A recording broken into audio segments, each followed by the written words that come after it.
রাতে রহম করো প্রভু এই নাজাতে।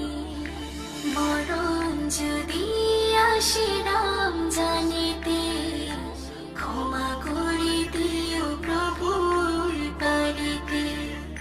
না দেখে তোমায় প্রভু ভালোবেসেছি, কোরআনকে ভালোবেসে বুকে নিয়েছি। না দেখে তোমায় প্রভু ভালোবেসেছি, কোরআনকে ভালোবেসে বুকে নিয়েছি। রহম করো